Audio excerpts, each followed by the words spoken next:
Well, that's not coming soon. It is currently out on YouTube, Predator Dark Ages. If you haven't seen it, you should go and check it out. Oh, apparently the audio wasn't working. I don't know why that was. I always have issues streaming audio for some reason on stream. Did try to upload this video, but the file was a bit too large. So if you haven't seen that trailer, I'll be putting a link up for it shortly, but you can see the whole film. That is Predator Dark Ages, the first Predator fan film was ever made and put up on YouTube. As far as I'm aware, it's the first Predator fan film ever made. Now, at the time that was shooting, I think it was back in 2013, I want to say, myself and Alex Tabrizi were doing a blog online called The Naked Filmmakers, and we would find 5 projects every week that we thought were deserving of extra promotion, and we would bring them to people's attention. This was what my YouTube channel was originally back in the day. And one of the films that we saw a campaign for was Predator Dark Ages. So we plugged it, supported it, put a little pledge on and things like that. And that resulted in myself and the director, James Booth, meeting. And I think the first time we actually met in person was at the screening. There was like a cast and crew screening that we were kind enough to be invited to of Predator Dark Ages in Soho. Since then, James Booth has been a jobbing independent film director with a whole host of projects in development, various kind of horror genre and sci-fi films and other things. He's also made his first feature film, Cannibals and Carpet Fitters, which is a horror comedy, and if you haven't seen it, you should. It's a lot of fun, and he's got a slew of other projects in development, including one that I've written for him and another one that I'm writing for him right now. So we have a professional association, just to get that out of the way. Without any further ado, let me bring the man himself. Hello, Lance. Big Boosh. Hello. Good to see you. Good to see you. Feels like it's been years. Always. I was not quite aware your Batman collection was so substantial. And every time I get a new one, it has to go on display for about a week until the missus says put it up in the loft. So I think you're going to need a bigger fireplace if you get more. Are they in like order of Adam West, Michael Keaton, and sort of until it gets to Ben Affleck? He should be more there, and Patterson should be at the end. Right. But Patterson's the newest one, you see, so he's taking centre stage. All right. Okay. Prime position, so to speak. Well, look, I've been asking you to come on for a while, and I appreciate you taking the time to come on. Got a couple of my regulars in the chat. Good to see you. So if you have a link handy for the Predator Dark Ages trailer, James, the trailer is presumably on YouTube. Drop it for me in the chat, and I'll whack it out.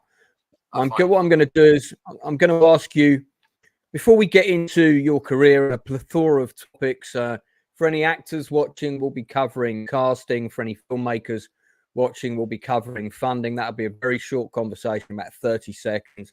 And we'll be talking about independent film production and James's approach to projects from beginning to end, pretty much.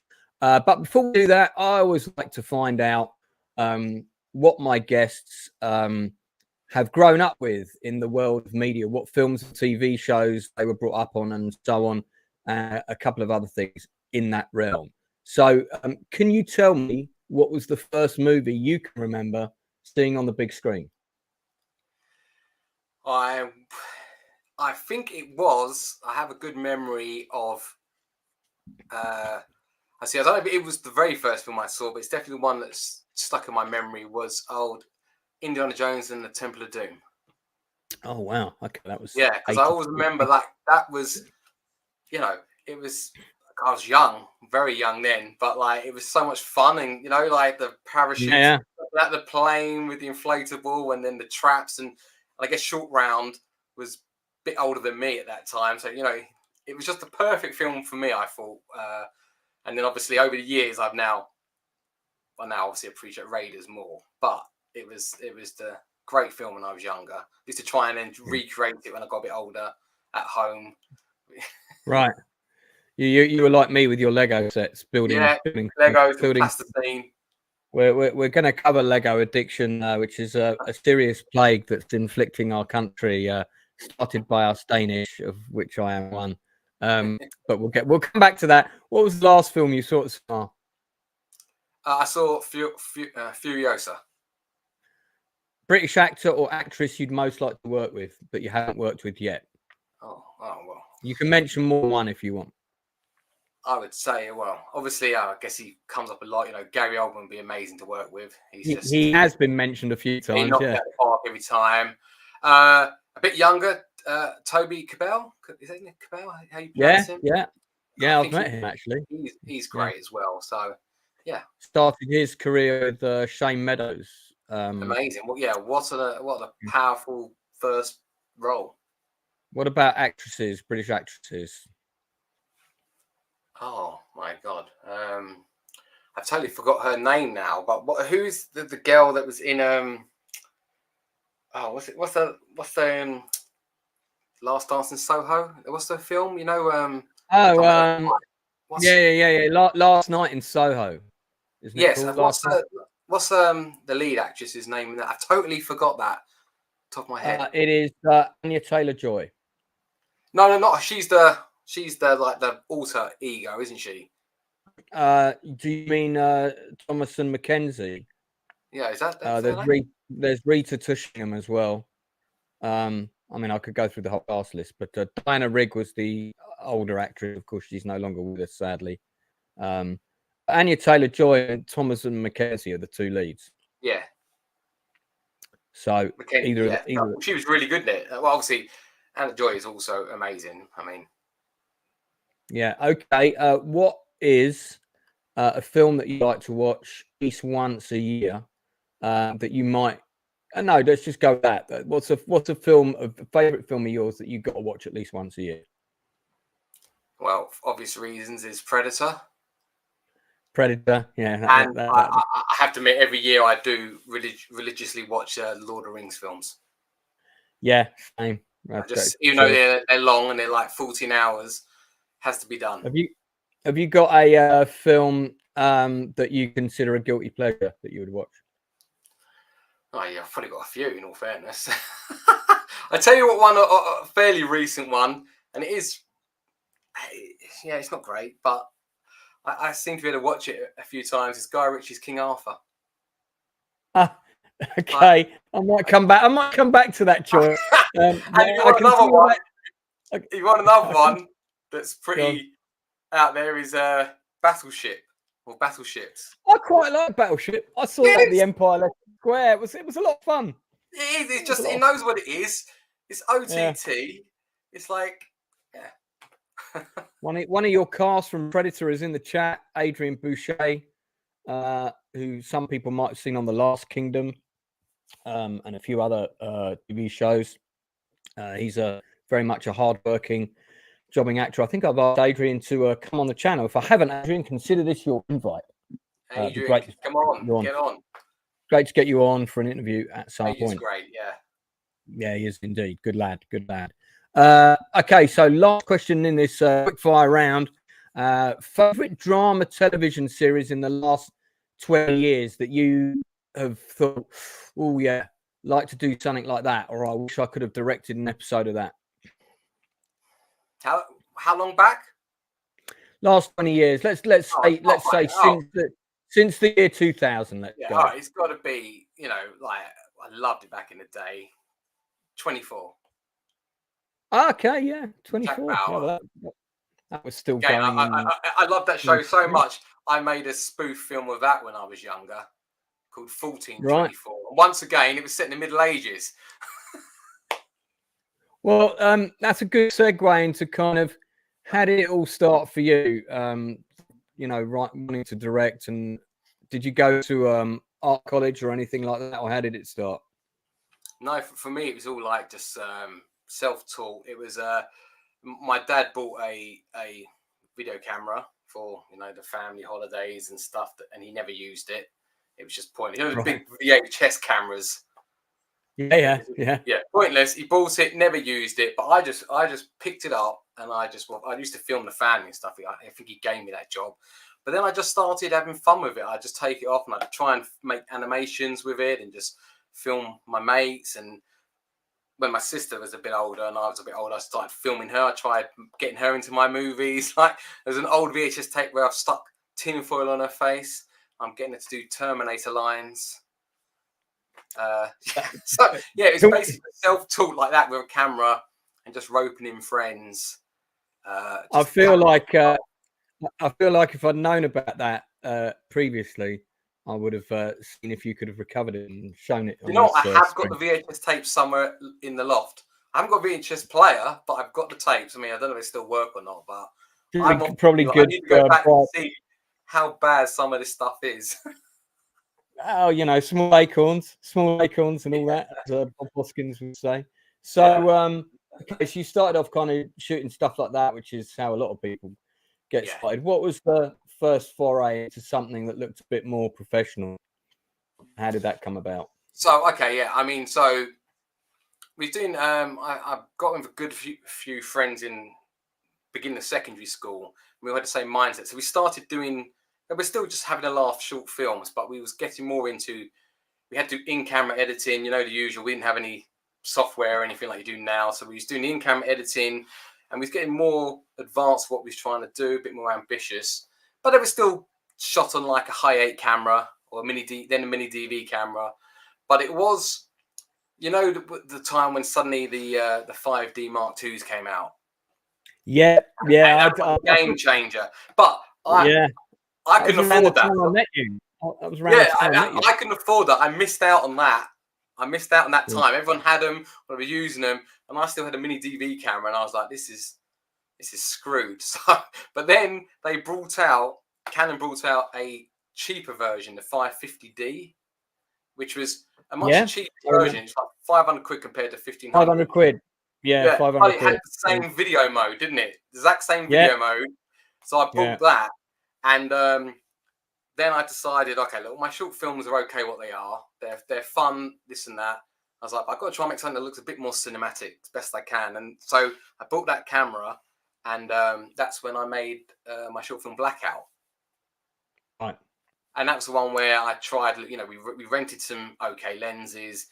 Well, we didn't have any money, but we tried to make it look a bit more cinematic. So, you know, using the shadows and the darkness and the depth of field. And and I think that was a game changer for me. Like, it looked great. And we screened it at a big cinema for the cast and crew.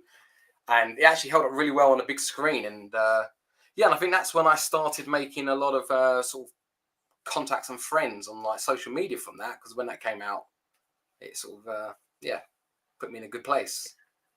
What year was Blackout? Maybe 2011, maybe 2012. Yeah, so that was 11 to 12. That time period. There was a real explosion on the indie scene at that time. Yeah, I think probably something like 2010 or something, wasn't it? Like, because that 5D made such a difference, and I was just there going, "Got this shit camera." Well, I mean, there was, you know, people were shooting feature films on the 5D. Yeah. We were originally going to shoot The Journey on a 5D, but were convinced to use a red by our DOP who had access to one or whatever it was. Yeah, well, that's fair enough. You know, but that ramped up our costs considerably, which probably should have been properly, you know, assessed. But anyway, story for another time. But okay, so you did Blackout. What was the runtime on that? Well, that was a bit silly. It was about, I don't know, nearly half an hour long, I think. It's because it was based on, I'd actually written a feature film of it. And I was like, I'm going to make a short film, and this short film's going to look great. And I'm going to go get 20 grand to make it. And then people are going to see the short film, and I'm going to get my budget for the feature film, £1 million, and my career is off. But obviously, none of that happened. So, you know, it got made for like 2.5, 3 grand with mates. And and no feature film come from it.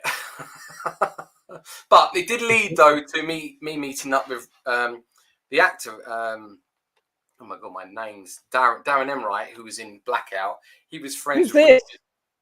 Who's this person asleep? Who's this person asleep? I don't know. It's not you, but it's a still from Blackout, apparently. I think it's one of the crew. No, yeah. no, it's nothing to do with the film. Why is that still on IMDb? Who uploaded that?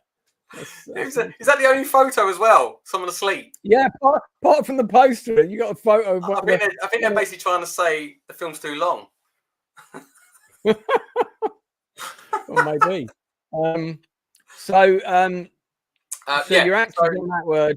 I can see the actors here. Yeah, you played a creature yourself. Yeah, Darren Emwright was he knew the guy. He knew an actor called Richard Lee O'Donnell. Yep. And so I met with him. I actually met up with him in Cannes for the first time, and he started telling me about his idea for a short film about carpet fitters and cannibals. And he was like, "Oh, you know, I really liked what we did with Blackout. Would you be on board for doing that short film?" And I was like, "Yeah, sure. I mean, it's the first time I've ever been asked to direct something." So that led to that short film. Right. Okay. So before we take the leap into Cannibals and Carpet Fitters, which is just a brilliant title. When you did this, you also wrote it. Yeah.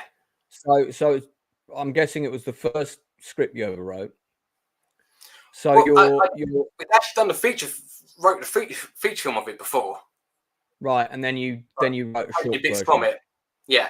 In your preparation for, let's just go back to that feature, which would have been the first script you would have written, first feature film script you would have written.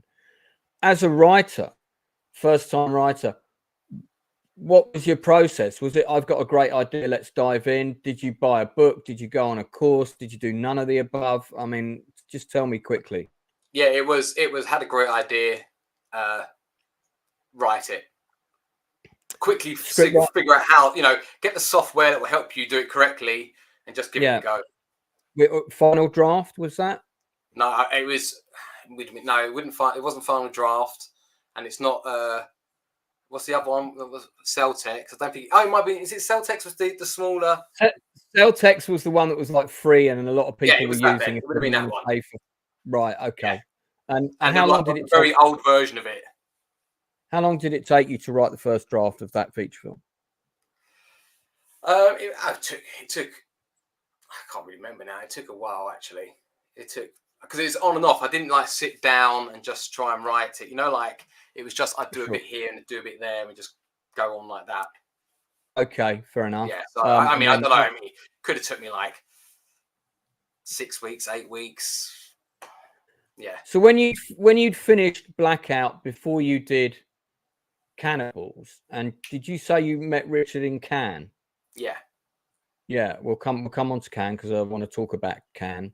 But before you did that, did you take Blackout or submit Blackout to any film festivals? Things like any of there's quite a few horror festivals in the UK, even more than there were back then. There's so many now. But, yeah, no, it wasn't. Then... Yeah, we did. We got it into Shriekfest in LA, and we won that. We won best horror show, which is great. Did you go? No, did you go to that. No, I was like, we're not going to win, and that's an expensive trip, and we won. The composer did go out. The composer went out and picked up the award. Did the award come with anything, or was it just an award?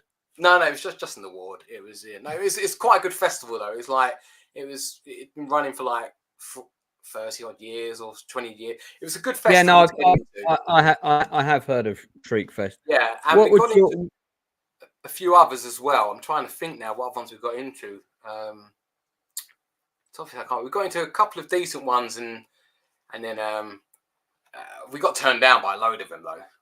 A lot. I think the time limit was a big problem, being nearly half an hour was a killer. Plus there's submission fees, of course, which totter up. Yeah, of course. What would your advice be to first time or younger filmmakers regarding submitting their films to film festivals in the current film festival climate? What are the do's and don'ts? What are the So warnings for these people? Yeah, I guess you've got to try and sort through ones that you think are more essential. Maybe like try and speak to people. Maybe look at in your social group, like your filmmaking social group, see what other people have been getting into that's got like a good reputation, or they seem to be quite engaging with you. Yeah, Stuff like that, because there is so many. Like you end up spending so much money, and there's the big ones, but getting into the big ones is very hard. yeah. And then you can go and do all the little small ones, and you can end up with like 100 festivals you've got into. But I mean, it's like trying to narrow it down, 20, 15. Even that's still costly. But What are the red flags for a festival that's perhaps a waste of your time, effort, and money? I think it's like, how long has it been running for? What's their websites look like and stuff. And also, it's always good now, which I've noticed in a fair few festivals, it's good to check out where they screen the films, if they screen the films, and are they screening the films in a nice cinema? Because then that's actually really nice to go with your friends and the cast and family and watch it in a cinema. It's quite good. Or are they filming it? Also, are they showing it in like a hall and they've just got a projector? There's stuff like that, because sometimes the sound's not right, the picture's not good, and it can be a bit disheartening when you go to a festival and you're like, oh, that's not how it looks. Oh. Have you been to a festival, a small festival that you've attended, where you realise the only other audience there is the other filmmakers that are attending, and in fact there's been no effort?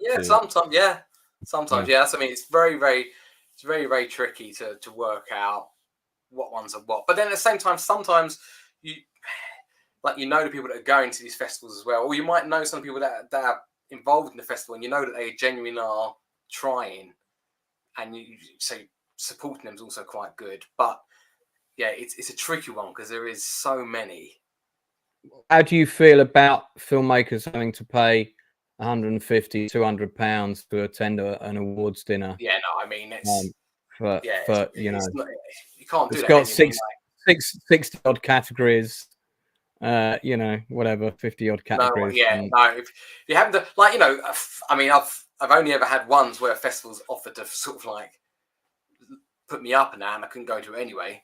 But and that was in Belgium. But normally I have to make my own way to the festivals, and but I don't mind doing that to an extent. But I'm not gonna if it's gonna cost me hundreds and hundreds of pounds, or it's got to go to a different country and all this, it's like I can't do that. I mean, I got offered to put up at the Kosovo Film Festival, and I couldn't go. For whatever it's always reason. the way. The one time you get offered, and that was the one that I couldn't go to for. I can't remember the dates. That clashed with a friend's wedding or something. I forget what it was exactly, but So okay, so let's move on to Cannes. So you went to the Cannes Film Festival for the first time, I'm guessing, with back out in your pocket as a calling card. And that would have been what, Cannes 2012, 2013? Possibly 2012. Yeah, maybe. It's funny because I went 2013, so we probably missed each other by a year. I think we probably closed the meeting around that time. But so it's fun, isn't it? There's a whole industry around attending Cannes now, and it's a massive bun fight, and there's also which is the best party, and where should you go? And there's groups of people from here going, and there's groups of people from here organizing parties, and stuff like that. In terms of, let me ask you this, in terms of the benefit for a young first-time filmmaker who's got a calling card in his pocket, what is the benefit to them of going to Cannes for the first time, in your view? I think when you go to the Cannes for that first time, it is an eye opener, isn't it? It's quite full on, but it's quite. I mean, sometimes it's also a bit disheartening because you realize how many people are there trying to make films or trying to get stuff going, and you're like, oh shit. But at the same time, it is yeah, it's good to be there with all those same like-minded people, and you can bump into people that can make stuff happen in a pub, having a drink or having a sandwich or at a karaoke, which is quite good. And yeah, there are places. I mean, and again, things have changed a lot now. Like if you have got your feature film, your micro-budget feature film, you know, you have loads of sales agents there and distributors, and you can get an appointment with them and sit down and go, look, here's my trailer, and here's my poster, and can I send you the feature film and see what you think? You know, like, you know, you can still do that by email, but actually doing it in person is quite good. I mean, I do feel, not so much, I guess, for actors, but for filmmakers, it does feel after you've been a couple of times, it feels like you kind of like want to be there with something. Yeah. You know, like once you've been there a couple of times for the buzz and you're like, this is amazing, then you're like, okay, now I need to be there with something. Yeah. To make it like worthwhile. What do you think is the benefit young actors going, if any? Yeah, I think it's good for them because you are literally, you can meet loads of producers and filmmakers. I think it can be good for actors. I mean, I guess there is loads of actors there all at the same time again. But yeah, I mean, every time I go there, I meet loads of actors, and they're networking great. They're like on it. They're on the case. Like I'm pretty useless at networking, but they are everywhere, chatting to people, giving out cards. And I think for actors, I mean, I don't know exactly how well, but I always think it seems quite beneficial for actors. At least to do it once often, not necessarily every year, because then you realise, oh my god, how much money am I spending every year? But once every few years. My view on it is everybody in the industry should experience Cannes at least once. I think you're totally right from a filmmaker's point of view. Once you've experienced it once, the next time you go, you really want to have a project, either something to sell or something to pitch that's got a good pitch deck, visuals, all of that. From an actor's point of view, it's good to go once to know how the industry works. Keep your expectations low, but be prepared to network to hell. Don't expect to land a job in a movie or anything, but you know, you can make connections, and your story with Richard is proof of that. So you went to Cannes for the first time and you met actor Richard O'Donnell, who had this idea for a short film involving cannibals and carpet fitters, which isn't necessarily two things you'd put together in a movie story. So where did you meet? He was out there with Darren, the guy, because Darren was in a feature film that was out there, like a low budget feature film. So he was just out there because it's going to get screened. Darren Emwright. Yeah, Darren's the other main actor in what would be the film.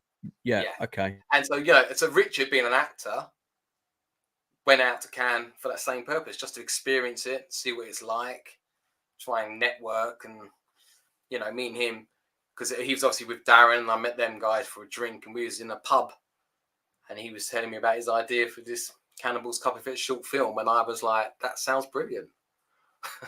It sounds so OTT and silly. I'm there. So when you came back, how did the shooting for this come about? I mean, it's an unusual situation because you've got two actors that have created a project, the caveat being they're playing the leads. So straight away, as a director, you've effectively got to relinquish casting responsibility for your two leading parts. Did you, before you committed to doing this project with them, did you want to see a show reel or see that they could actually act, or did you just dive in? I knew Darren was fine because I just worked with him, and on Blackout. And Richard, he showed me some stuff, and him and Darren had met doing a short film, and their banter together was great. Yeah, they've got great chemistry. Yeah, and it's just naturally there. And Richard was naturally like that as well. So I wasn't like, oh god, this is a good idea, but that guy's gonna fuck it up. Do you know what I mean? Like it was, I just knew. I saw this little short that he did with Dan. It's very like a 3-minute short, but it was quite funny. And I was like, oh yeah, and he's really funny in person, and he's explaining the scenes and stuff, and I was like, yeah, man, let's just do this. Like, again, I wasn't at that stage where I was like, oh, I'm making amazing stuff. I was just up for making stuff, you know, having some fun, trying to, you know, enhance my skills a bit, going along with trying to do stuff better than what I did with Blackout. Right. Yeah. So, in terms of like the funding coming together for this, it's an 18-minute short. Was this shot over a weekend? Yes, it was a long weekend. I think, yeah, about 3 days, was it? 3 or 4 days. So from the point of view of you meeting these guys to that shoot happening, what was the totality of time? Oh God! Well, I mean, when would we have shot that? We'd have shot that maybe in. You met them in May. What's that? You met them in May because I met them in May, say 2012, and I'm guessing we maybe shot it the following summer, 2013, maybe. Oh, so it took a year. I reckon. Yeah, I don't think we just rushed into it. I think, and you know, we took our time with it and just got it. Maybe I'm wrong, but it feels like I don't think we got back and shot it in that year. It would have been the following year, I think. I mean, we're talking the short, not the feature film. But I think because like the short was filmed in summer, but I don't think we would have got back and shot it, turned it around that quickly, that fast. Yeah, because he hadn't even written it at that point. So I'd say it would have been the following year, and it would have been quite a laid back approach to it.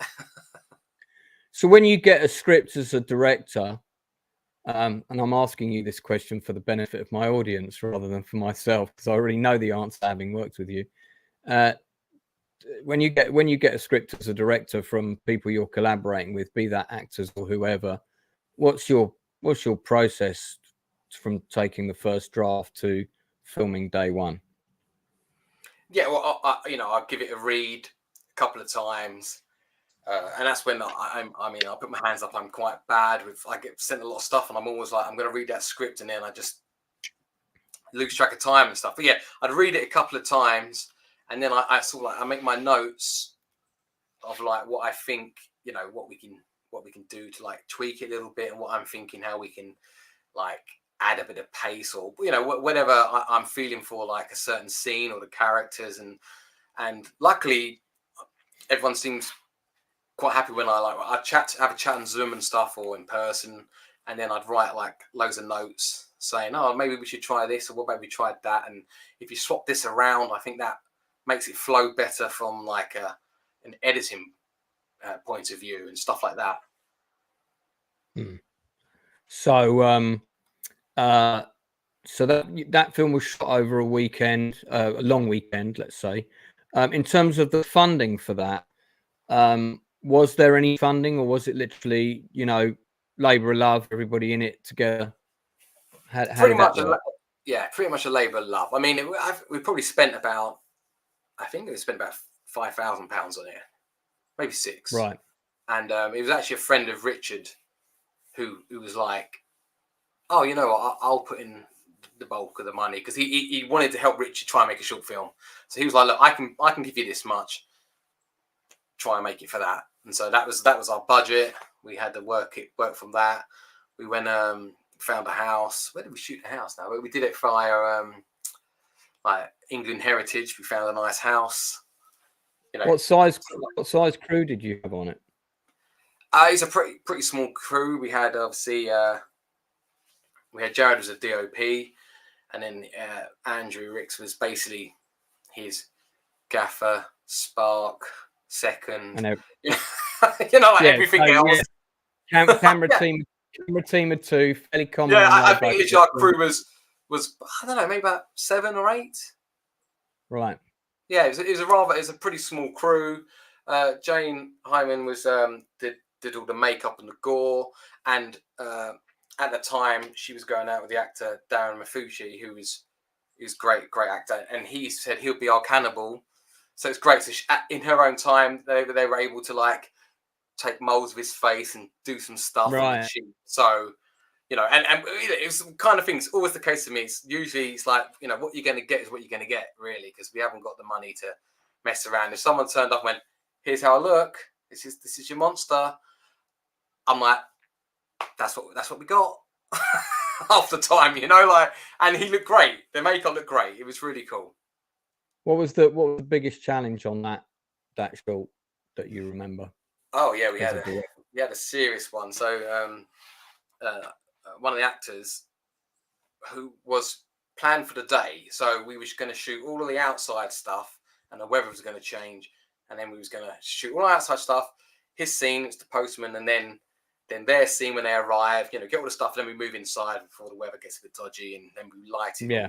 But then, so he's filming the postman scene, but then the actor was like, he had to leave, like he had to literally suddenly go. I can't remember what was the reason, but he had to leave, and we're like, well, we got to family emergency. We got, oh man, we've got to shoot, and he goes, I can only give you this much time. So it's like, right, let's go inside. We've got to film what we can of his now.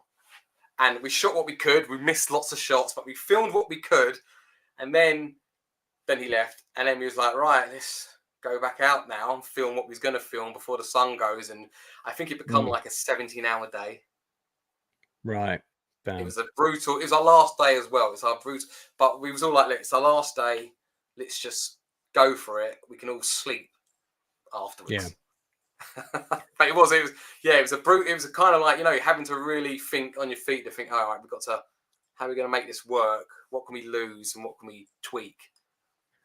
So after you've done that short, was it, I mean, I guess you were effectively director for hire, and I'm guessing it was left to Richard and Darren to decide where to send it festivals wise or what to do. No, it wasn't like that at all. Like it was like me and Richard were just heavily working together on it.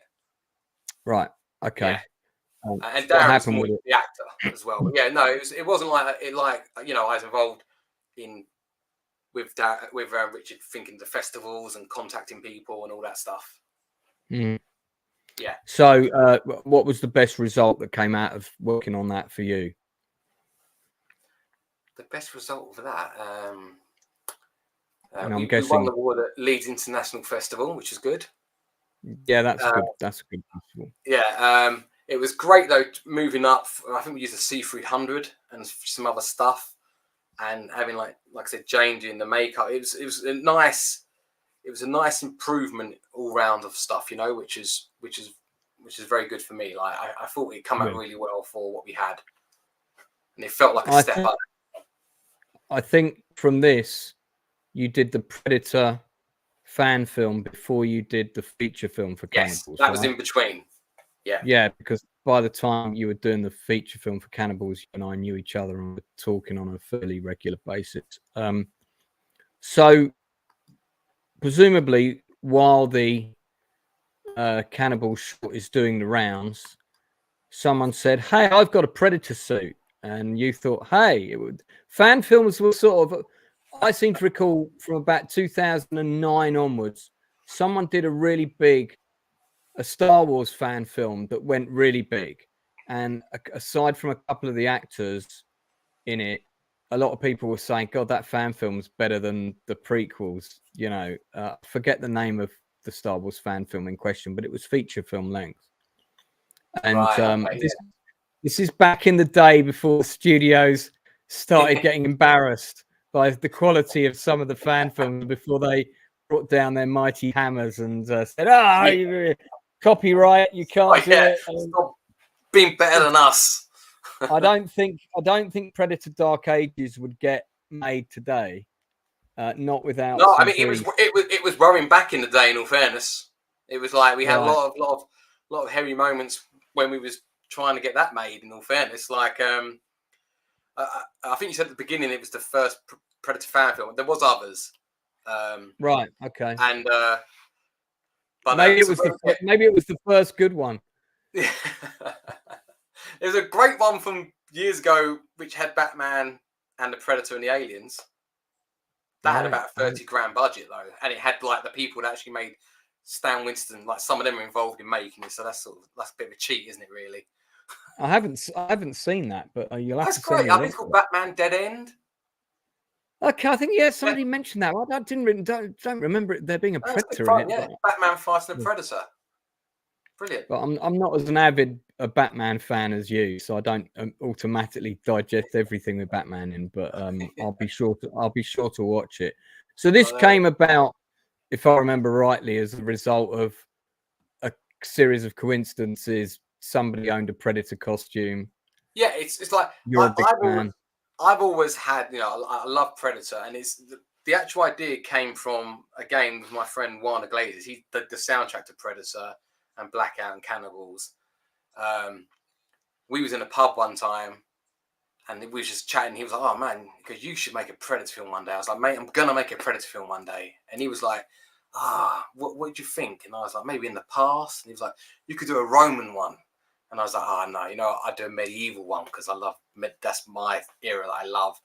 And that was it. That was the conversation. And then I've often thought about going, "Oh yeah, that's a cool idea." And then I was on Facebook and I saw a guy who had the costume that we used, the most amazing cosplay Predator outfit, and I was like, "Are you kidding me? That's amazing." So I literally dropped him a message and I was like, "Dude, your costume's brilliant." I was like, Do you want to make a trailer to a fake Predator film? We'll make a 3-minute trailer." And he was like, "Oh yeah, okay, what's it about?" I was like, "Set in the Middle Ages." And he was like, "Oh yeah, I'd love to do that." Wow. So had the Predator, because that's the key thing. Like a lot of people make the fan films, but like if I hadn't a good costume, I wouldn't have bothered to do it. If I had a Predator suit that looked a bit crap, I'd be like, what are we doing? It just looks terrible. It's just gonna look like so amateur, you know. Yeah. So he was on board. I was like, great, okay, I'm gonna maybe make a trailer for this. Okay, what we do now? And then it sort of died down for a bit, and then I'd tell it to people. I'd be like, "Hey man, I want to make a Predator fan film in the Middle Ages." And be like, "Oh yeah, whatever, great." So okay, cool. And then this is where I met up with Simon for the first time. So like he was doing his networking. He was like, "Hey dude, should we meet up for a beer?" I was like, "Yeah, I'd love to. You know, stuff. You know, great." And chatting at the pub, and I was like, "Oh man, I really wanted this Predator fan film set in the Middle Ages." And he was like, "Man, I'm there. Let's make it." And so suddenly I was like, "Yeah, I've got a teammate now." Suddenly, and thanks to Simon, we was able to push it forward. So yeah, that's kind of like how it fell into place. But so you did a crowdfunder. Yeah. Which is... See, and this is the thing. So when we was getting ready to crowdfund, I spoke to another guy who was making a Predator fan film, but he was doing, I don't know, like an animation or something. I can't remember what he was doing. And so we were chatting a little bit because he was ahead of me. And then he wrote to me and went, "Oh, dude," goes, "don't speak to 20th Century Fox." Goes, "I asked them if they'd let me make the fan film, and they've now wrote back saying, because you've told us about it, we have to tell you now officially you cannot make it." He goes, "Don't contact them." And I was like, "I've already emailed them because you told me to." Yeah. But they never emailed me back. So I was like, "Okay, fine, we'll keep going, but we're going to run a crowdfund campaign." And then during the crowdfund, or just at the start of it, 20th Century Fox announced that they were going to let Shane Black write and direct a Predator film. So suddenly we're like, "Oh no, now it's hot in their radar." So yeah, it shuts down at any moment. But we kept doing the campaign, we got through it, we made the film, we released it. Did you ever have any correspondence from them, officially or unofficially at all? No, I sent them a message because this guy said, "Oh, dude, I've emailed 20th Century Fox and asked for permission. You could do that. I've heard someone else done it and they got it." So I sent him an email, and then he wrote back going, "They've told me no, don't email them." And I'm like, "Well, I've sent it, but they never replied. So, hey, fine." I don't know if you're familiar with the Dark Horse comics. Yeah, I know the Dark Horse comics did the Aliens versus Predator. Yeah, they were great. And that was the first time they were brought together in the same universe, as it were. This is before the movie Predator 2, where we see an alien head on the wall. And the basic premise of that story was it was humans caught in the middle of aliens and predators. And it was a great story. Yeah, it's really and good. I wanted to direct that movie, and I wrote a script adaptation of it, but I was very young at the time, so probably only about 20. And then I also wrote to 20th Century Fox and said, I want to direct that that version because I thought they were going to make it. They didn't. So I did a live action role playing game of it. Oh, quality. With 30 players playing the humans caught in the middle, and then a team of umpires, and this is the umpire team. That is brilliant. Playing aliens and predators. So we had, I think it was 4 alien costumes and 5 or 6 predators, sort of variation predators. And this was our team, and that's me and that was a green aliens versus predator jacket, and we had all these jackets printed up especially for this game. Mine have both gone now, which is a shame. But remember the alien war at Trocadero? I was the plant. I got pulled out the lift in that. I didn't officially work there, but I knew people who did, and they'd let me dress up as a Marine, and I'd get to take people around, or I'd get pulled out the thing, and they loved it because I'd come along and chat to one of my mates, and they go, "Lance, you want to do a shift as a Marine?" Yeah, great. Oh, and they had those guns that reacted to the sound, and and one of the times, one of the directors, Gary somebody, and then there was the other guy, I think it's Gary Gillies or something. He turned up at work and no one was expecting it, and I was dressed up as a Marine, and he's like, I don't remember hiring that guy, and I had to quickly like run around and change and disappear. It's fucking funny. I love that experience so much. Me and my mates, we paid for like the additional experience, and you waited so long. Like he's gonna have this special event where it's just for you who had the special membership. We waited like over a year for it, and then they started saying we're bringing in a predator as well. There's gonna be a predator attack and all this and that. And it was like, this is amazing. It took like over a year to happen. Obviously, they run out of money. They couldn't make it happen. When they finally did the event, it was atrocious. There was no predator. It was so bad. We was all like, I can't believe we waited a year for this. Yeah, it was good. Yeah, it was called the fanboy event or something. And maybe, yeah. Oh, yeah, I remember them talking about it, but it was no good. So terrible. What a shame. So you raised, what did you raise for the Predator fan? And this is back in the day, right? When let's talk about crowdfunding a little bit. Actually, you crowdfunded it. There was a period, I would say, between 2010 up to probably about 2015, 2016, where crowdfunding was quite good for filmmakers. There were a number of films that raised substantial money. I mean, there were a few projects, not many, but there were a few that raised around $500,000. And you had some of them did really well. Yeah, and then Zach Braff had one, I think, that raised nearly $1 million. Yeah, was it the sequel? You got Zach Braff in it, so you know. But then there was there were a whole load of kind of small indie films that raised anywhere between 50 to 200 grand, and we featured loads of them on the Indie Filmmakers thing. This is how I met Matthew Holmes, who I think you've met him on here. No, you met him at my acting workshop. That's right, yeah. He was the other guest director. So I met him around the same time I met you. He might have even been on the episode after you. So back then it was quite good. What do you think of it now? It's a massively oversaturated thing. Well, I mean, to be fair, I've never had great luck with it, even from the beginning. And I'm probably how much did you raise for Predator? Well, we technically raised 5,000. It was a Kickstarter, wasn't it? Yeah, but the guy, we had a guy who put in a nice amount. He put in like, I think 800. Tim. Right. He. You know, I always said, right, our plan is if we get $5,000, we had to set the minimum because, you know, Kickstarter is all or nothing. Yeah. So minimum, okay, we get $5,000, we're going to make a trailer because, you know, we want to make it look cinematic. We want to make it look like a proper movie because the plan always was, before, obviously, Shane Black, the Predator IP was kind of dead. So my plan was, there's always that sneaky chance you could get this in front of Fox and they'd be like, oh, shit, actually, let's get these guys in because this looks good. So $5,000, we'll do a trailer and we'll make it look really good. And, you know, it'll be we'll throw everything at it so it looks cinematic. If we got 10 grand, we'll do a stripped back short film.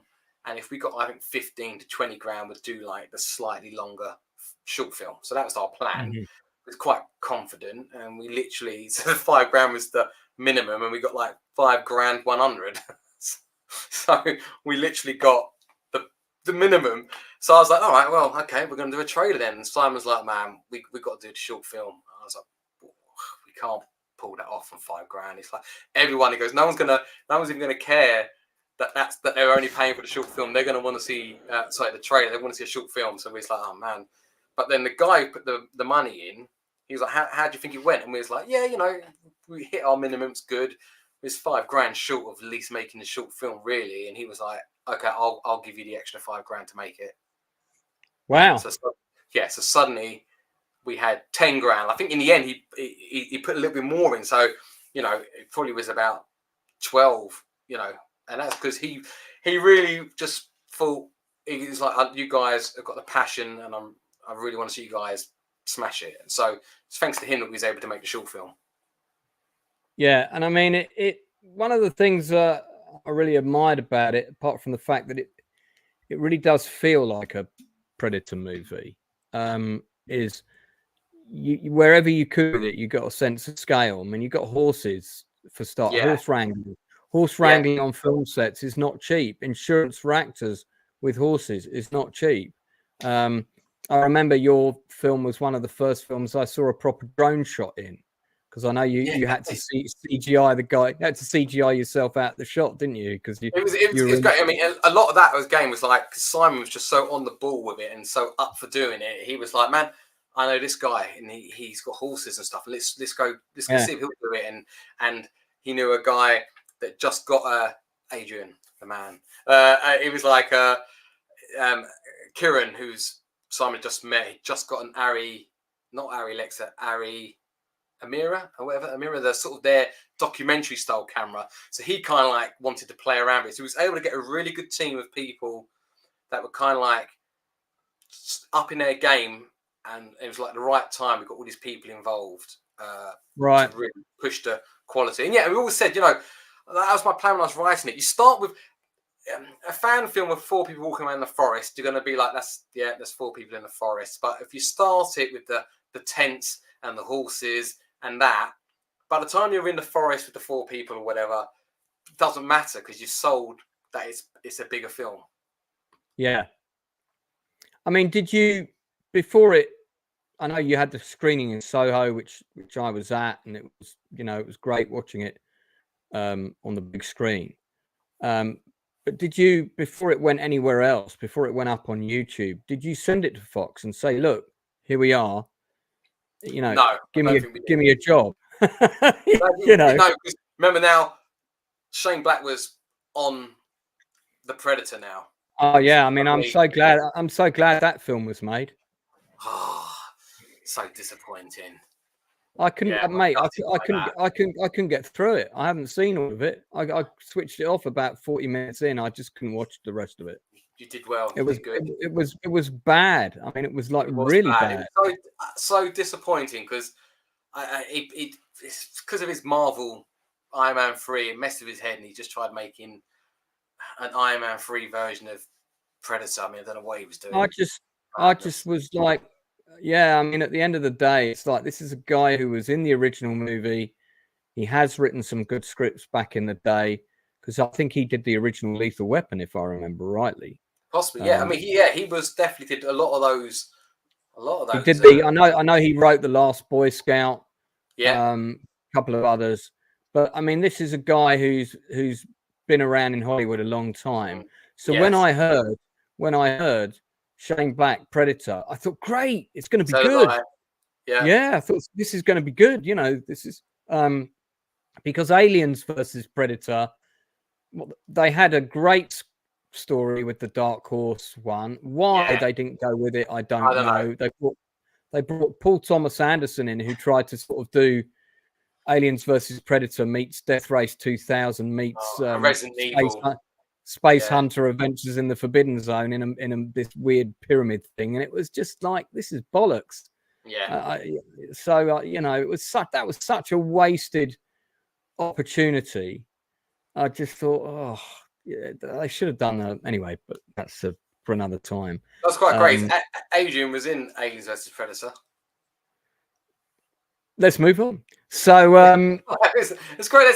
That's how we got chatting about it. He was like, we got chatting, I think, on Facebook, and he was like, "Oh, dude, I was in Aliens vs Predator as well." And we started chatting. He sent me some pictures from a film he was doing or just done in the medieval outfit, and he was like, "Man, you know, if it's Predator, I'd be happy to have a read and stuff." And me and Simon were like, "Yeah, this guy, here's our lead." let's talk about the casting process for you. I know this goes beyond other projects. Everybody in the indie film scene, especially in London, we all know each other. You know, there's what I call the digital generation indie filmmakers, and they are all the people that just got off their butts and made a feature film in that period. I would say between 2011 and 2016. I'm not talking about people who got funding, proper funding. I'm talking about people who either crowdfunded or did what they had to do to make that first feature. And I would include myself, you, Simon Cox in there, Tom Payton on his first one, Mark Zammit doing Homeless Ashes, probably 5 or 6. There's probably 5 or 6 others, and people will have to forgive me if I don't reel off everyone that's on my Facebook, but it's a long list of names. There's a girl from Turkey that I met who did an absolutely amazing film about a boy who's got a ridiculously big head, and that film still hasn't had a proper release, and it's an amazing movie. It's an amazing, absolutely amazing movie. So we're kind of part of that. That was quite a unique, exciting time, and everybody was networking everybody, and we were all getting networked by the same actors. I was lucky in the sense that I'd been working with the same casting director way before that with my theatre stuff. With you, I know you got networked by actors quite a lot. What's your approach to casting now? Do you use a casting director? Do you like people to come in and read? Do you do self tapes? Let's say you're casting a feature film tomorrow. Forget about the budget for the moment. What would be your preferred casting process? Well, now I'd go with getting a casting director on board to just help, with that. But I would still put it out there on social media and stuff so people can see that that we are looking, and it's a good to contact via whatever means we're going to be doing it. But yeah, because you get so many, and sometimes it's you can get overwhelmed with how many people can audition. But it's great doing it because you find somebody and you're like, wow, I didn't expect that person for that role, and you know what, that's how it's going to be now. So you prefer self tapes or people being in the room? I think being in the rooms. Being in the room's always good, isn't it? But the self tapes, to be fair, we did like, I think a lot of Cannibals, the feature film, was self tape, and right. And like I said, yeah, some of the characters there and the actors, they even in their tape, it was like, oh my god, that's like so crazy. In fact, it's like who did we do it through? We did have a casting director, Barbara French. She wasn't massive, she was small, but she put it out some places. I can't remember where exactly, but it was the guy who was like the good looking, sort of slightly stupid carpet fitter, and we all had a certain look planned and stuff, like a smaller guy, and and he's going to fight this cannibal and stuff, and this guy, Christopher Whitlow, I think his name was, brilliant. He sent in his video complete opposite what we was thinking. So he was like 6'2", Men's Health model. He looked great, and his attitude to the character was brilliant. So much so, it was like, well, he's got to play him, and we then changed our cannibals around. We gave him the small little cannibal to go up against because we thought that's visually funnier. You know, so we actually changed that around based on casting him as the carpet fitter. Yeah, that can be that can be very fortuitous sometimes. You meet people that make you think, oh yeah, you know, what would you say what would be your top 3 tips to actors coming in for a casting to see you? Oh dear, I mean, it's a tricky one, really. I think could be simple shit like be on time. You know, this. Well, yeah, obviously be on time. I mean, it's hard. Try not to be too nervous because you know what, like I'm actually quite a shy person. So even on like meets and stuff, I'm actually a shy person as well. So you know, trying to not panic too much about stuff like that, and you know, like try not to overact it when you're doing your parts. Just try and like don't go up to like level 10. Try and keep it quite like middle ground. So one of the people that you met as a result of doing the Predator Dark Ages, before we come on to the Cannibals feature film, was actor, producer, and he's also a writer director now, Ben Lloyd Holmes.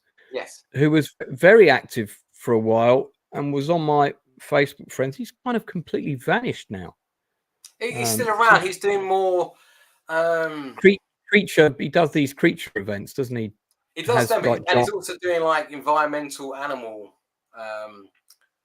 stuff as well, like in the ocean and stuff. I see him does a lot of that, and bitcoins as well. I think he's into a bit of bitcoins and stuff. He's into Bitcoin.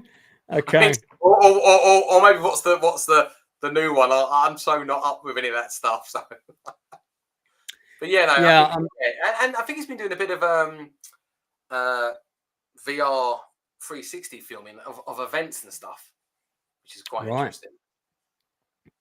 Yeah, I used to see posts of his all the time. It's probably it might even be like Facebook algorithms, but I just sort of I remember there was a week that wouldn't go by where he was posting about something, and then suddenly he just sort of seemed to vanish. And I was like, oh, what happened to him?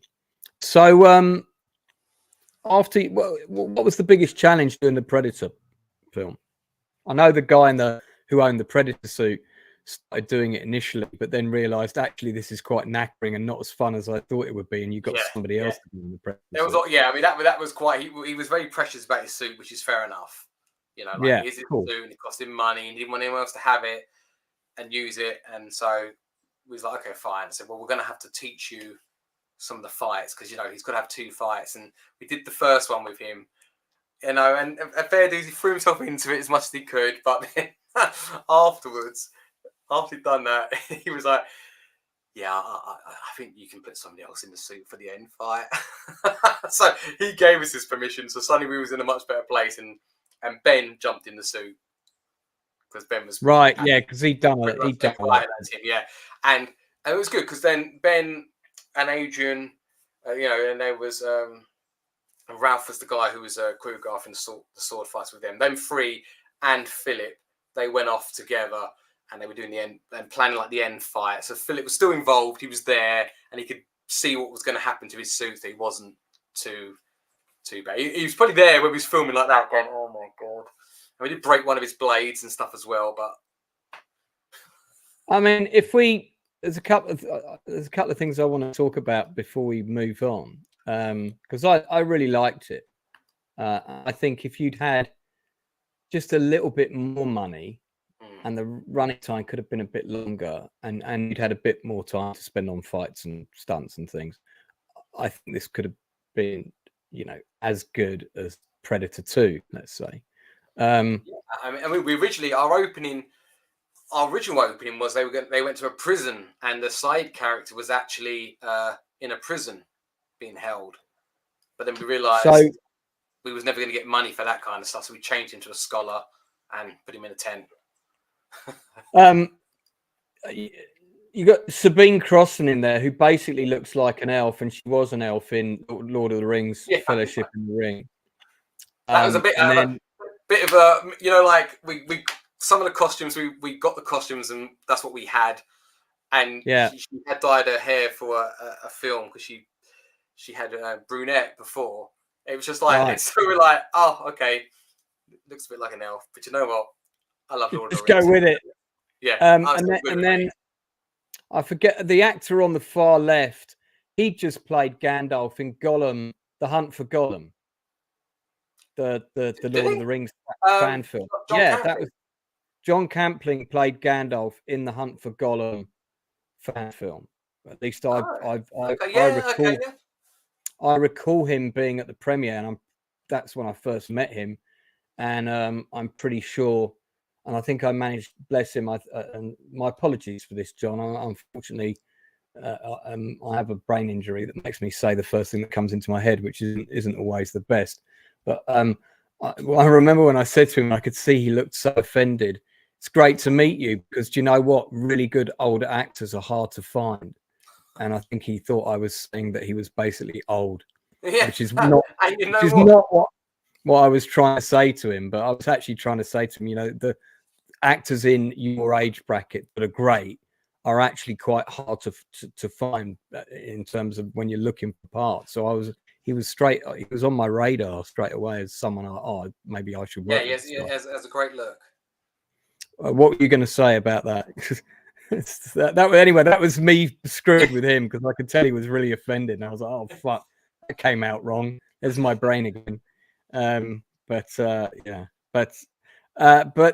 this has got 15 million views.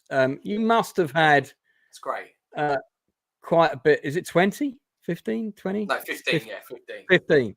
You must have had, obviously it's not monetized on YouTube, because it can't be, because it's a character created by somebody else. You can't monetize a video like that, right? I think so, yeah. Is this where you want to take the fifth? Do you know the writer? Of the original Predator? Is it John? I think John Thomas. There's brothers. Yeah. He's added himself to the Predator Dark Ages IMDb page. Has he? Yeah, as characters created by. I think that's fair enough. Yeah, no, I do. I think it's great. I'm like, that's awesome. Like, he's actually he's embraced it. He hasn't been like, you bastards. He's put his name on it, which is awesome. I don't know if you read your reviews on IMDb. I do check them every so often. Yeah.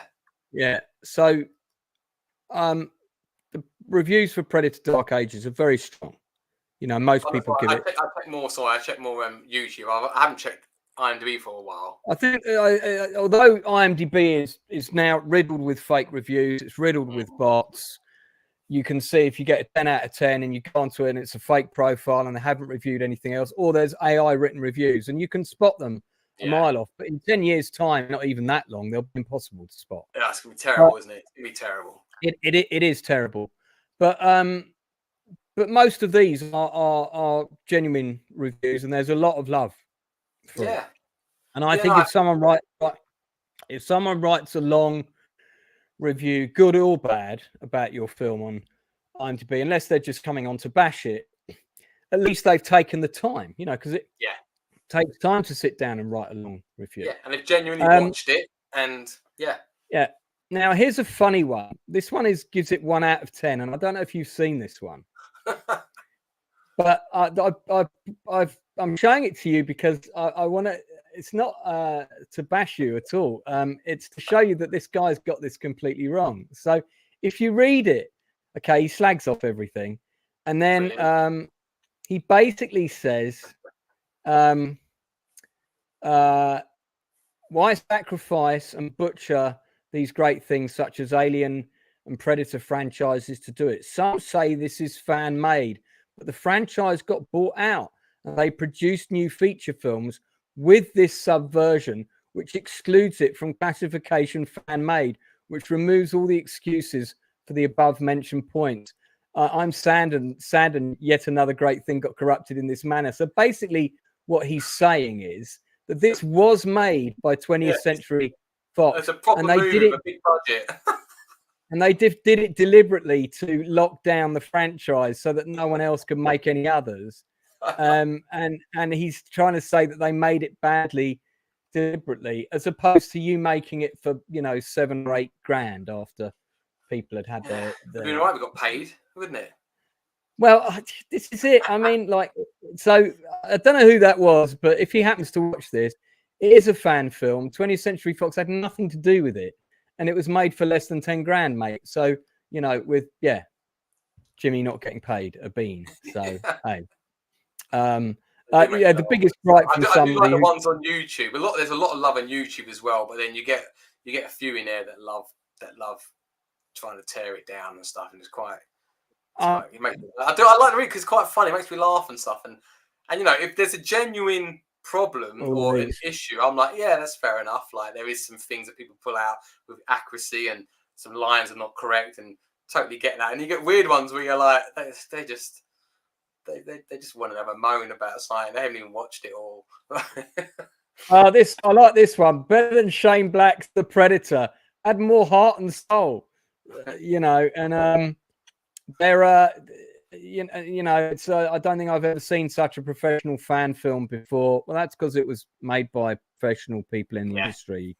Although, you know, you were still relatively inexperienced at the time, but I think it's there's a lot more love than there is hate. No, there is.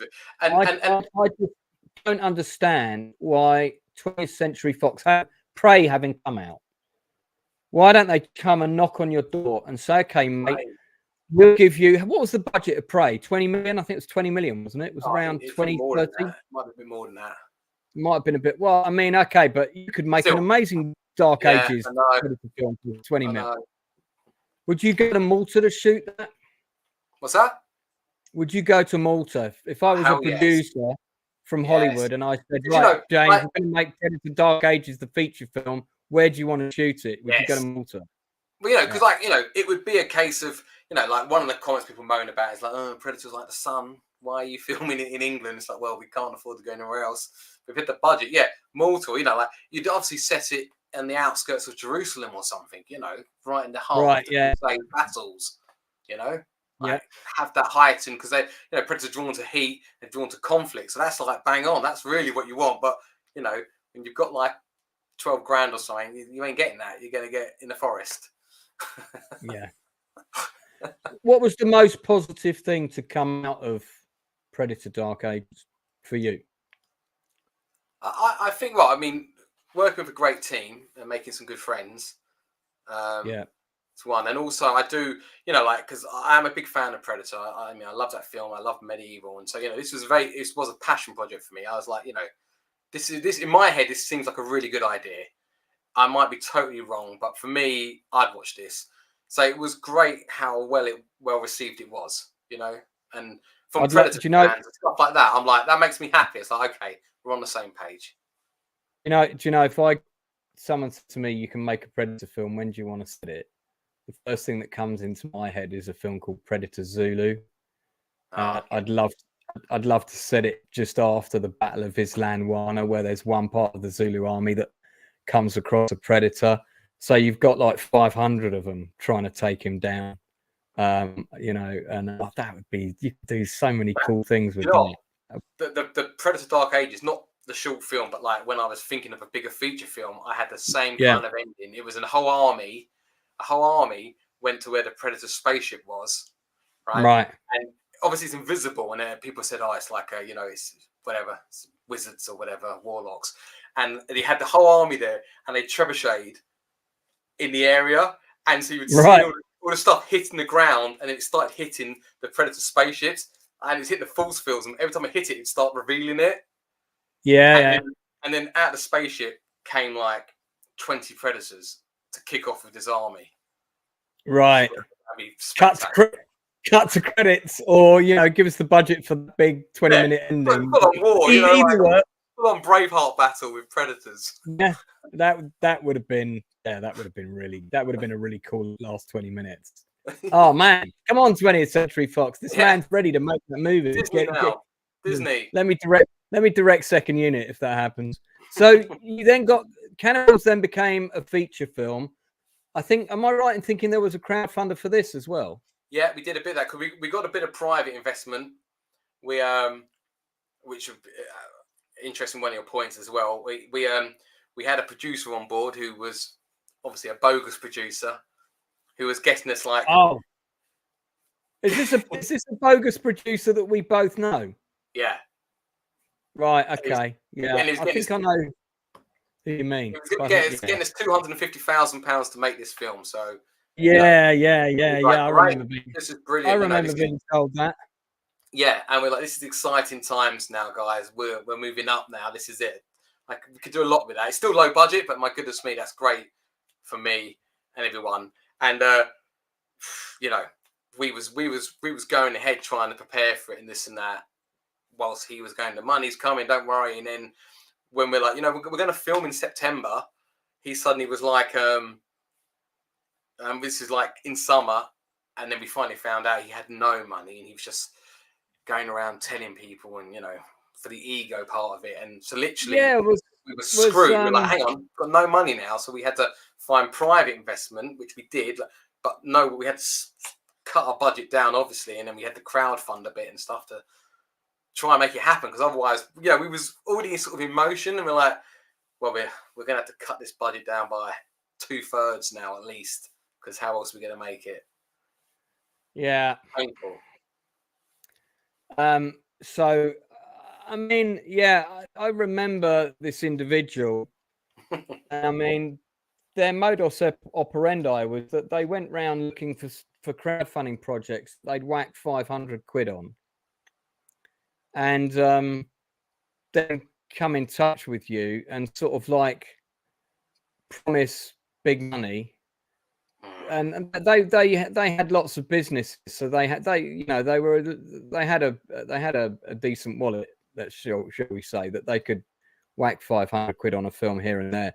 But in terms of actual access to any finance, they had nothing. Yeah. And then they did this to 7 filmmakers that I can think of, including myself and you, and Simon Cox, and I can think of 2 others. Ian Armour destroyed Ian Armour's life. Actually, this individual destroyed his life. I remember. So it kind of did to him what the Pegasus Bridge guys did to me. It's bad. Yeah, it's terrible. Like, these people, it's just like, it's hard enough trying to make a film, and we just want to make a film, you know, and whatever the budgets we get or the limits we have, we'll work with what it is.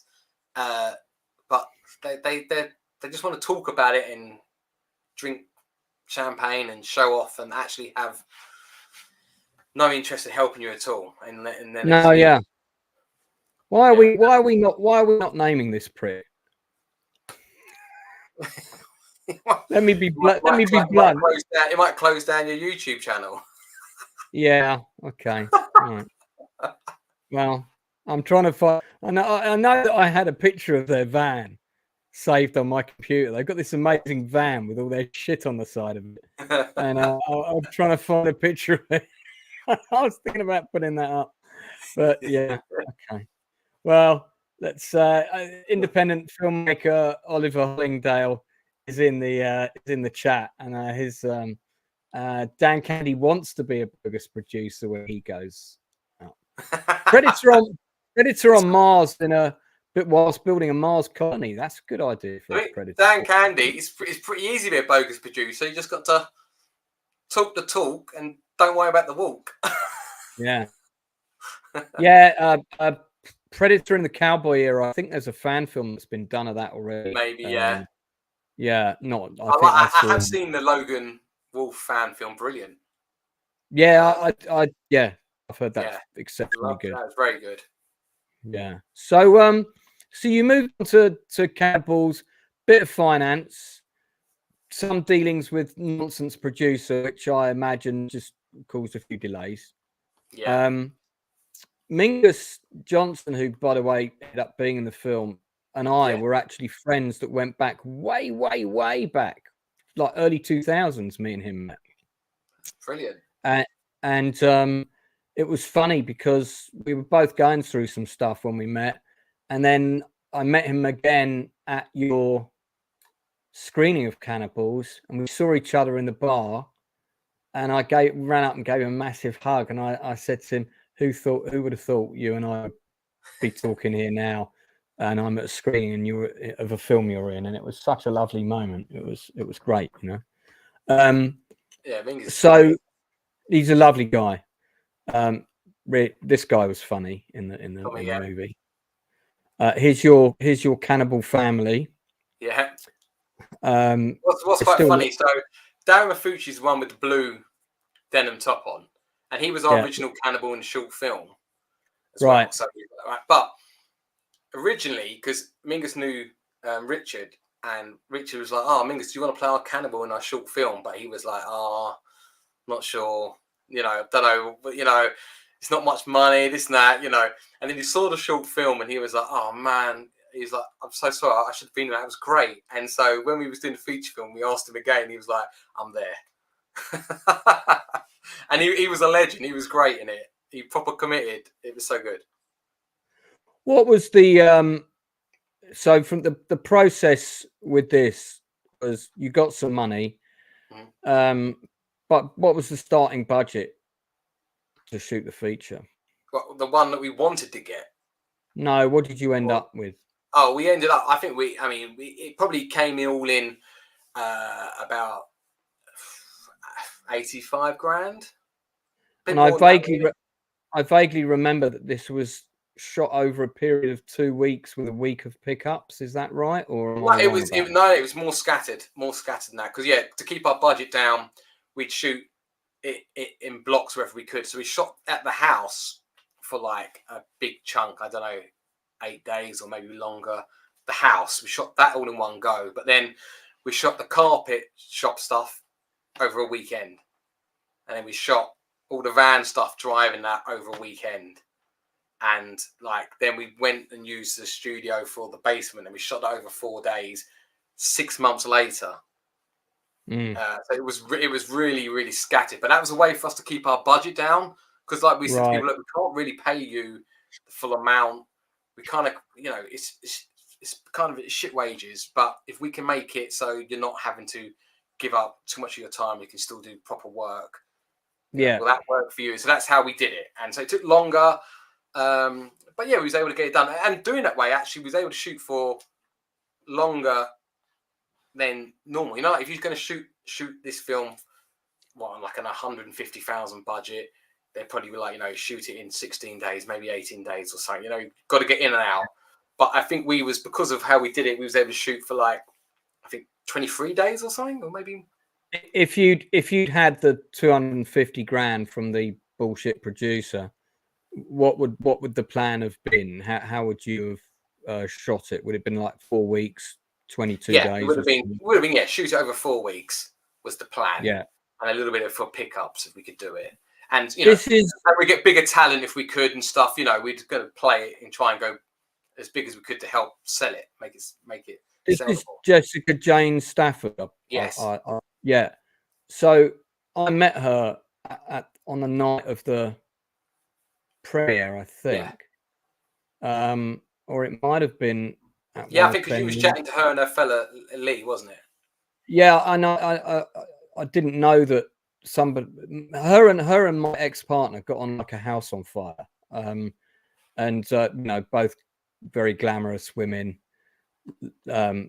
big hair and all the rest of it. And it was nice to see that, because my ex-partner hated going to screenings. She detested it, actually. And but I didn't like going to them without her. And I remember we were chatting with them, Jessica and her husband Lee, and the four of us got on incredibly well. And I remember saying, "Oh, you guys must come for dinner. You must come for dinner." And then someone came up to me shortly after that. I can't remember who it was now. And yeah. I see you invited the famous Lee round to your house for dinner. What do you mean? Who is he? I didn't. And apparently he's some hairdresser to the stars or something. Yeah. I had absolutely no idea who he was. I've never seen.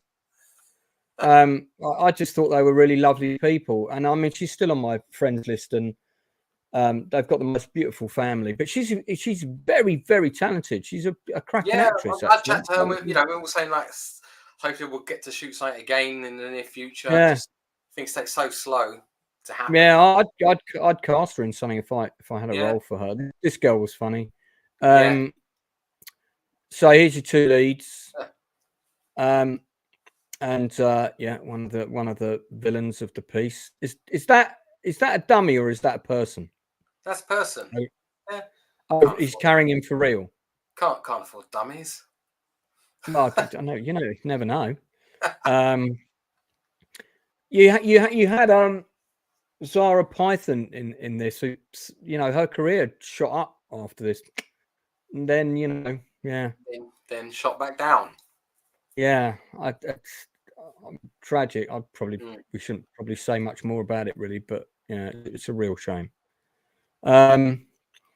So what happened with this film? Because I remember recommending it to Frightfest, which to me it felt like the place it should go. And I'll tell you what sticks in my head about the immediate time after this was when I first started. It was the beginning of that independent camaraderie feeling falling apart, because I remember talking to somebody about your film who was another filmmaker or producer or whoever it was, and the first thing they said to me, "Oh yeah, that film's crap, isn't it?" Like they were trying to get me to say it was crap. And I said, "No, I think it's really good." "Oh, I heard it was shit." "Well, no, it's not. It's good." And I thought, and you're saying you heard it was shit, but you haven't actually seen it. So why are you telling me it's shit? What stuff and see yourself? It's getting really bad now. It's getting really bad now. You know, like, I mean, there's so many people on YouTube now that tear down loads of stuff, and half the time the stuff is crap on TV. You know, like, but I almost like I've got to go see it for myself though, because I'm not just going to base it on what people are saying. I should see it for myself. I watched Star Wars. I'm a big Star Wars fan. I saw the originals in the 70s when I was a wee bairn, but so glad I'm of that era. And I actually thought the premise for the new one, The Acolyte, was quite interesting. Set 90 years before the Clone Wars, Jedi, the height of the power, this kind of thing. And it's just got the most appalling script writing in a show, which, when it's an IP of this level of responsibility, and I just think that these people think they're genius, but it's just very, very poor. And I'm not here to drag stuff down. I actually wanted it to be good. The problem with that was I watched the first two episodes as well, and you know what? It was the main thing for it was just a bit sort of bland and boring. There was that as well, but I mean, it should be a bit more exciting, right? And like have. I know about the fire. You know what's so funny? I saw you talking about the fire on the spaceship. Yeah. Oh, God, yeah. And I was like, yeah, but it's Star Wars. They always have stuff set on fire and that. I reckon. But it's always a dream. And when I watch it, they made a whole scene about it, which is like, oh yeah, now you've gone too far. Like, because you made a whole scene about it. You literally drew people's attention to it. Where if it blew and set on fire and that, and they're like, oh shit, and they did something and they left it at that, you wouldn't even notice. But because they're putting it out with a fire extinguisher, you're like, what's going on now? That was, and then just basic plot stuff like you're at the minute you're the most wanted criminal in the galaxy. We've caught you, and now what we're going to do, instead of escorting you back home ourselves, which is our job, we're going to put you on a robot prison ship with one guard and like 7 other criminals, one of who's got stretch power abilities. Come on, man. This is just there were so many. Yeah, I mean, like, also the Jedi that they sent to arrest her. Like, if she was this badass Jedi that just killed Trinity, right? Yeah. You're definitely going to send your fattest Jedi. You send a squad, right? But anyway, they sent her friend And okay, so what your approach could have been is he could have been like, look, I know you didn't do it, but they've told me that's why I've come to get you because I know you didn't do it. At least he's taken away, but he was talking to her like she did it. So like it was like just tweaking stuff could have made such a difference. Anyway, I mean, yeah. So what going back to your career, even though we segued off the start of there. So you completed Cannibals, bit of a labour of love. You said it was broken up into periods. So from start to finish, of day one of principal photography to day of screening, which I was at. How long was that? It would have possibly been just over a year, maybe. That sounds about right to me. I've had possibly. And what was the? We shot it in the beginning in like June, May, and so we would have had, the next year. Yeah, I think I have a recollection of it premiering around February, March, because I feel like it was slightly cold, but maybe it was later. No, it would have been later than that because we was trying to get Frightfest and stuff, wasn't we? Like you said. Oh yeah. So we would have probably screened it for everyone around September, maybe, or something. Or yeah, that sounds about right. Yeah. So what was after you screened it? What did you take it to Cannes? Did you have a sales agent? What happened with it? Is it available for people to watch now? Tell us a bit about sort of what. Yeah, we took it. We took it to Cannes, and we spoke to a few sales agents, and we went with one of them is an American company called Blue Fox. In the end, I mean, they didn't really get it out very well, unfortunately. So it didn't find its audience, which is a shame. And it was High Flyers released in the UK. They kind of what did you think of them? They changed our release date at the last minute. It was really, I think, didn't help it.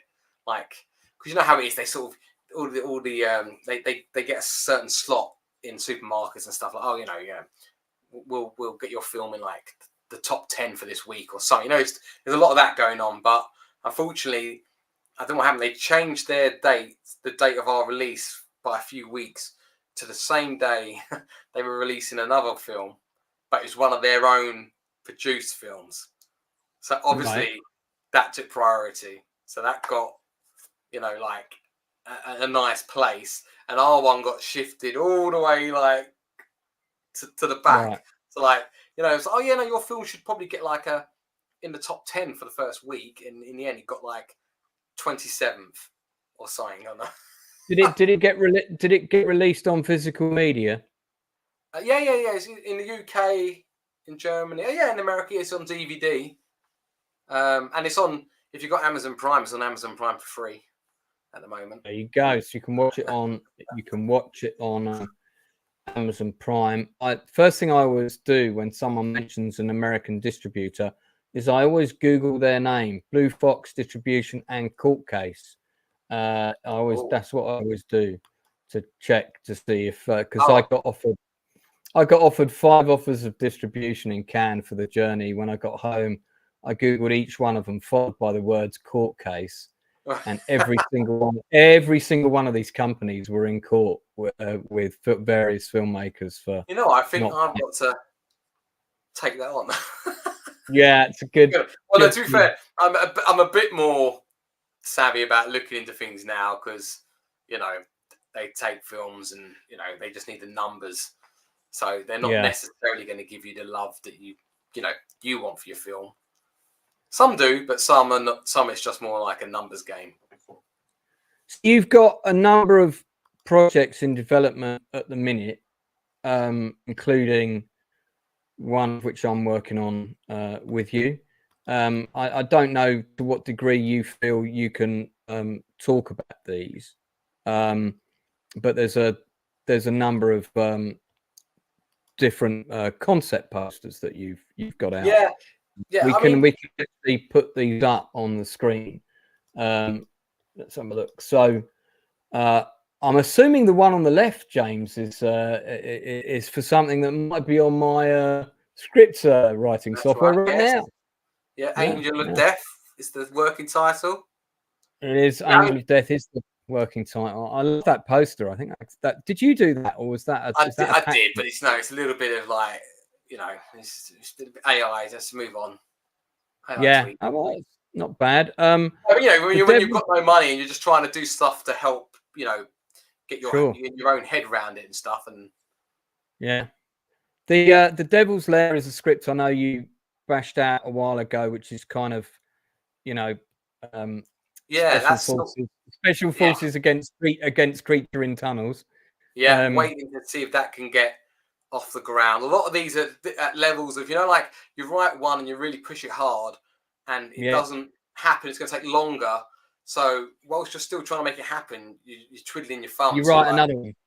Yeah, you're like, I'm gonna write something else while I'm doing it, and then next thing you know, like, okay, this one's got more potential because it's cheaper or it's a different angle, So that's why I've got a slate of films trying to push, and hopefully when one happens, it'll be like a domino effect. So tell me about Dante's Inferno, which looks like it's aimed fairly for Scott Adkins to play the lead. Yes, exactly. Yeah, it's literally the modern day sort of surreal, scummy city, and Dante is working his way through the crime syndicate, which is which is sort of like each realm, each part of the city district is like each realm of hell. Ollie Hollingdale, filmmaker, who's got a fantasy film coming out called Galomere. Yeah. I've seen the trailer. It looks really good. Yeah, it needs a couple more castles in the trailer, but it's good. You could always have more castles. The Tribune. He wants to know what the Tribute's about. Yeah, that's that's basically. I wrote that with a guy called Alan McKellen. It's really good. It's a medieval Magnificent Seven, you could say, about a village that's getting terrorized by a warlock, and they have to keep making tribute. So they go to find some knights that will fight for them, and they go and find a disgraced Sir Lancelot to go take on the challenge. So set after his Guinevere naughtiness time, and he's been kicked out of Camelot. After the fall of Camelot, effectively. That's it's a derivative of something that's been done before, but it sounds like a nice take on it. Yeah, we've got a good thing with what they're going up against. I don't really want to say too much about what they're going up against. It's quite a nice angle. It's like James is saying Ollie's saying that you've seen the Galomere trailer, I think. Yes. Yeah, so there you go. Yeah, James loves it. More castles. We're sort of wrapping up towards the end now. We've gone over actually, so thanks for staying for extra time. That's all right. There isn't a magical way of getting funding for films, is there? It's sometimes it's who you know, sometimes it's right place, right time, sometimes it's pure luck, other times you run into evil, despicable people who promise you everything and deliver absolutely nothing and will still take whatever money they can get out of it. Do you have any advice for filmmakers in that terrible chicken and egg predicament? Yeah, I don't have too much luck. That's why all of my projects are ongoing. Like one which you didn't mention here, which is coming out hopefully this Halloween, is the Law feature film, LOR. And again, that came from films not working, and with the producer Adam Bravda, who's trying to get Devil's Lair going. It was a case of thinking of a film that you could make cheaply. So it's an anthology, so we did it as short films. You could film short films and put it together, which just helps with the budget side of things, because it is complicated. But I mean, there's a lot of companies out there, and I think throwing emails to them, and like I said, they're the kind of things, if you bump into them in Cannes, sometimes it's a good time to try and have a conversation. But I mean, it's hard. There's a lot of people out there, and like I said, I haven't cracked it yet. It's all still quite tough. Law, I know it's on a couple of festivals. It's a bit like a Twilight Zone type movie. You've got three spooky stories Each is a different director. You directed one, Patrick Ryder directed one, and some other dude. Greg Johnson directed one, and then me and Patrick co-directed one as well. There's four in total. Is there a release date plan for this, or what's happening? Supposedly around Halloween this year. Halloween would be good. It's a long wait though. Like we was hoping it would be out earlier, but it's Halloween maybe. Fingers crossed. And again, with this, I think somebody put a bit of money. There wasn't a lot, but you had some funding. Adam got some funding from somewhere. Was that right? I think Adam, via his company, put the bulk in. One of the things that surprises me, and we had and one of the guys who helped on Cannibals put some money into it, Paul Andrews. So, but them two, that was how we funded that. And again, crowd fund at the end. So one of the things that surprises me, and I guess this will touch on a topic that we haven't covered, and maybe we can write out on this before we jump onto the funny bit at the end of the news, which is Lego addiction. It amazes me that agents, as a general rule of thumb, that we all know that there's kind of top tier of agents. There's a tier below them, and then there's a tier below them, and then there's the rest. And that's the same also for agents that represent writers, directors, and so on. And the big agents generally are only really interested in you when you've had a hit. Of course, having a hit usually requires some degree of finance in order to give that thing that you're making the level of professionalism that you want it to have. Otherwise, it's never going to quite be what you want. Like, let's say Cannibals and Carpet Fitters, I'm sure like me, you're probably quite self-critical, and you'd say, well, I give it this out of 10 because this and this really should have been better. Whereas if you had £250,000, let's say, or even £1 million, it would be a completely different, not a different movie, but just everything that you wanted to be. It would in there. So I'm constantly kind of stupefied as to why you don't have to look that hard to find people like yourself and other independent people who are producing some amazing things considering the limitations that they've got. You would think that studio heads and people like that would be out there looking and say, well, let's get this guy in for a meeting. Because finding and nurturing talent, Roger Corman, who's just passed away, bless him, he would tell you that himself that is part of what being in the industry means, and he saw it as one of his main objectives. And Gail Ann Hurd spoke to me about this recently. That Roger Corman's big kick in life was not so.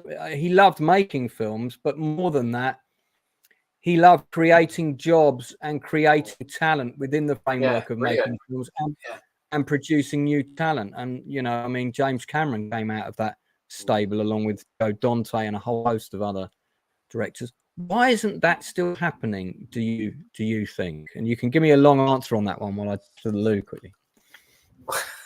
I think it's possibly down to, I don't know, there's so much more now. It's a lot more easy access to equipment, and there's a lot more people out there now making really great stuff. So possibly it's half down to that being the problem. When they've got so many people they can pick from, you really start to pick and choose what you think is going to be the best. The best, going to get you the best results as an agency.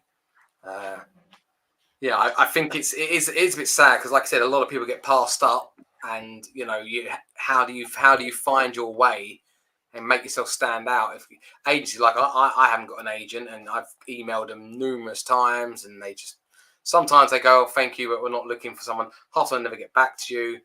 And I'm like, oh man, it's like, how do you get an agent? And that's why you try doing stuff. You try and put stuff on YouTube and festivals, just trying any way you can to get your stuff seen, because it seems, I think there's just too much there's too much choice, and then they get to pick the best, don't they? They're like, oh, you know what? They're not worrying about nourishing talent. They're more like, oh, that talent's already on the go. We'll go with them and help, and obviously benefit. A tricky one. In the last 10 years, would you say quality and the content of films, I'm not talking about television shows for the moment, films, feature films, has increased or decreased? What, like the overall quality, just in general? Yeah. I think it's in general. I think it's decreased. Like, I don't think it's. What would you say are principal reasons for that? I think it's because now it's so. I mean, it's always about making money, but now the studios want to make as much money as they can. Like, and so they spend loads of money now, even more money, and because they're doing it that way, they literally want to, in their head, tailor it to the maximum audience, or they think they're getting it to the right people and they're ticking those boxes, but they're not. They're taking away the creativity half the time. So, you know, you go watching them and you're just like, that's just another bland film. It's like, it's crazy. Like, you know, this is why, you know, I love, same as you, like 80s movies and 90s movies. But, you know, you go back and watch them, like the classics. And, you know, we said a classic like Back to the Future and RoboCop and Terminator. All these films, when you watch them, they're lean storytelling. You know, like every scene has a reason. It's just, you watch it and you're like, that's so compact. Like, if you made that film now, they'd probably try, like RoboCop. It's probably about 92 minutes, director's cut version. The remake's probably longer than that now, because you're trying to explain everything. You're trying to. It's madness where they're just tight and lean, because somebody turned up and went, look, I wrote this film called about RoboCop. And they're like, oh, okay, great. But now they're like, we're going to remake RoboCop. Can you write us something? Or can you make a site like that? And you've got to tick all of the boxes that are in the RoboCop. So then it's not like a passion film anymore. It's sort of like, it's writing by numbers sometimes. And I think that's where there's so much of that now. It's crazy. Yeah, I think the quality of script writing has massively decreased. I think people are writing films who haven't been in the trenches for long enough, and don't have a grasp of narrative the way that people used to. And also, we're just producing a lot of tosh, sadly. That's for me. Like, that's for me. Like, even you can go back and watch some of the 80s films that when I was younger, back in those times, the 90s, I was like, this was a bit of a tacky, shitty movie back in the day.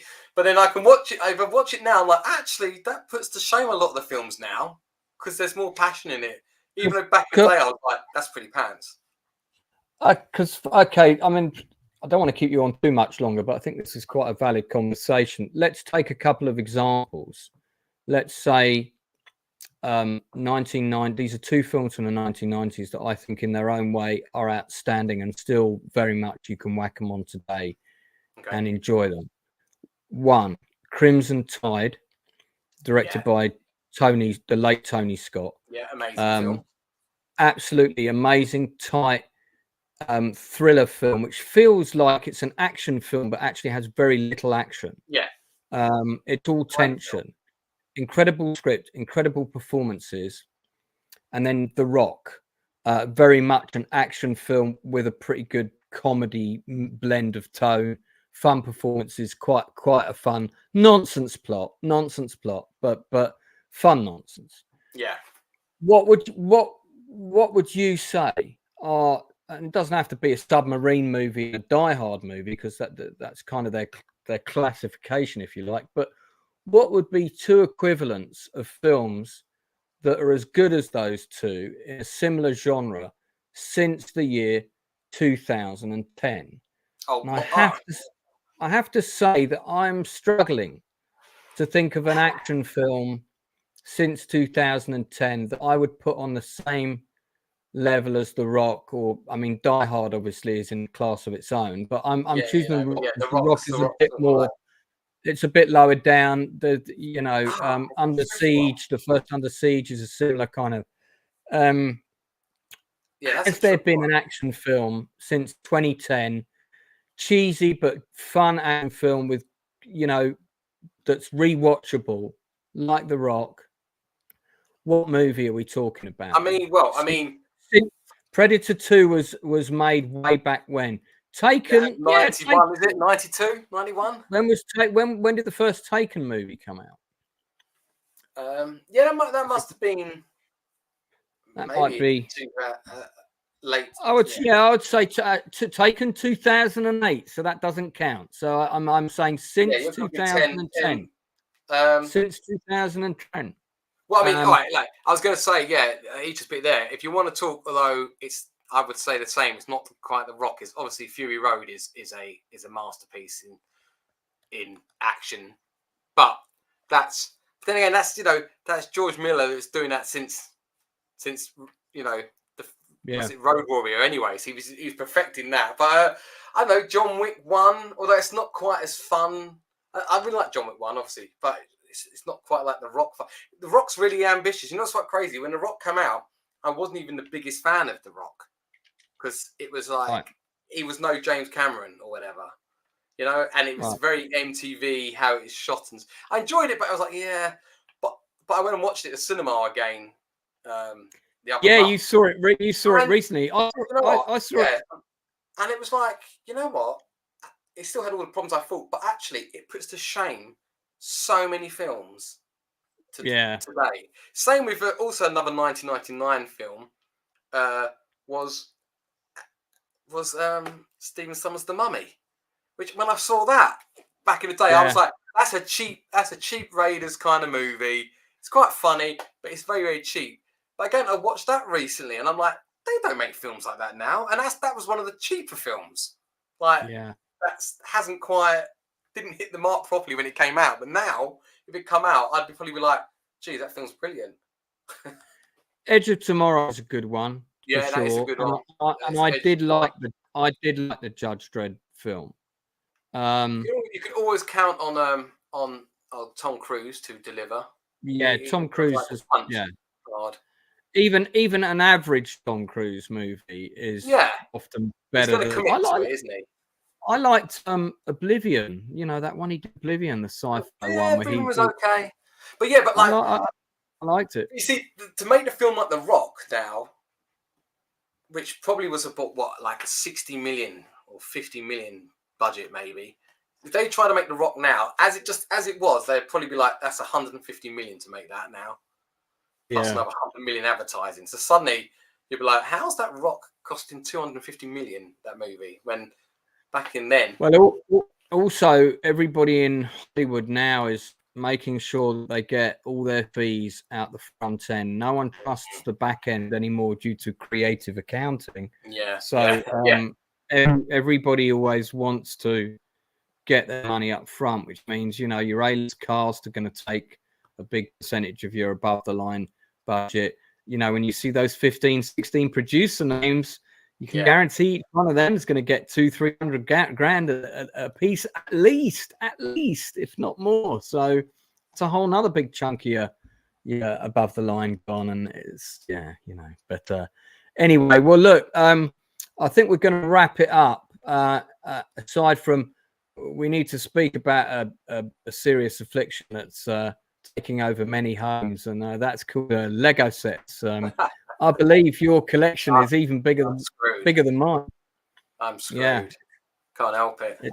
But I mean, my Lego rules are: it's either got to be film related or medieval. That's kind of what I stick to. But guess what? They keep bringing out loads of that shit now. So I'm screwed. I know. Have you built the new Eye of Sauron? No, yet? Not yet. But just crazy, just to say that because I got it first day, I got that free with it. Like, look at that little box. Yeah. But that sold out. It was a freebie. It cost worth 25 quid or something. It sold out, and now they're trying to sell that for like 170 quid on eBay. Right. So mine's not coming out of the box now. I might just sell that. And that can pay for another big set. Is there before we wrap up, and it's been great having you on, mate, and I certainly hope you'll come back again. Is there anything you want to plug at all or shout out before we say farewell? I mean, like I said, Law hopefully will be out come Halloween time, and I'll let you know whatever films are going to happen soon. Like I said, there's a few there to get going. Hopefully, one or two will pick up. I mean, and R1 as well. Looking forward to that. So yeah, watch this space, and hopefully it's sooner rather than later. Thanks to James for tuning in. Also, thanks to everyone in chat for your thanks, guys. I mean, was there any questions there? I didn't even. I keep saying it's quite small. Well, I've been throwing them at you as we've been going along. So sometimes I leave them to the end. Sometimes I do them as we go. Oh, quickly! I just saw this one here about shouldn't it be called Predator Middle Ages? Obviously, but does that sound like a good title? Yeah, that's the only reason why we literally called it Dark Ages, because we're like, it sounds better. Yeah, we knew. We was like, Predator Iron Age. Predator Iron Age would have worked. But yeah, Dark Ages is Dark Ages just is better. They've got a new Doom game coming out, and that's called Doom: The Dark Ages. Well, just sounds there you go. But yeah, it was slightly inaccurate. We know. Predators come out in 2010. Predators was Yeah. Well, Hey, maybe one day you'll get to direct your fully budgeted Predator Dark Ages movie. 20th Century Fox. I'm going to tag you, mate. It's 20th Century Fox. Give this man a shot, man. Come on. So, I know you're a big fan of The Thing. So, and of course, obviously, you would have heard of The Thing, the musical, because you're tuning into my channel all the time, no doubt, obviously. And so as well. Yeah, so to play us out, and thanks everyone. If you haven't subscribed or liked the channel, please do. Coming up next, we've got the Nielsen ratings tomorrow night, where we review and talk about either old shows or new shows and films that we've been watching. We tend to focus on stuff we like. So, for example, our conversation about The Acolyte was 5 minutes as opposed to an hour on someone else's, and then we moved on to stuff we like. We like to focus on things that we're going to recommend you. I'm going to be talking about the Tamsin Gregg, Matt LeBlanc TV show episodes, because that's set in the film industry. I saw the first season when it first came out. I didn't realize they had more seasons, and I've been binging them all last couple of days. We're going to be talking about the Hitman, which is just dropped on Netflix. I haven't seen it yet.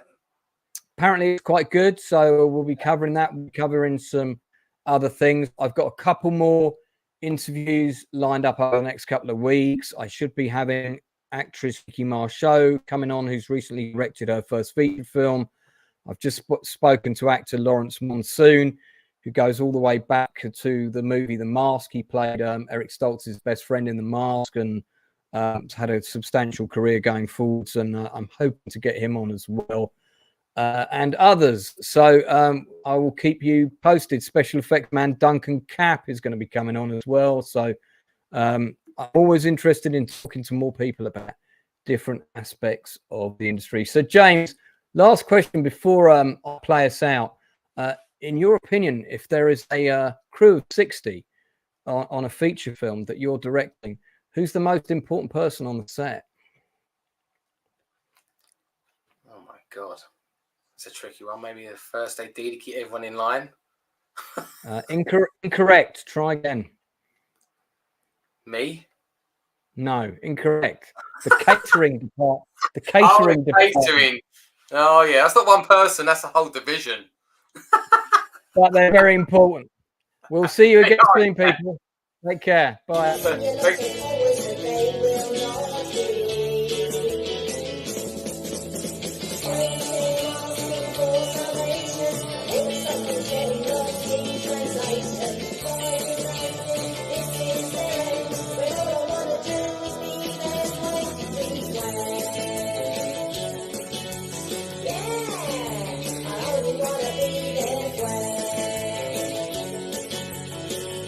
Told me to open my eyes.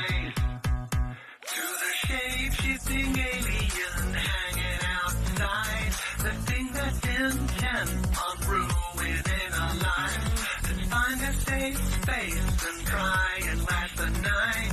If you listen to me, you know we might just escape with our lives.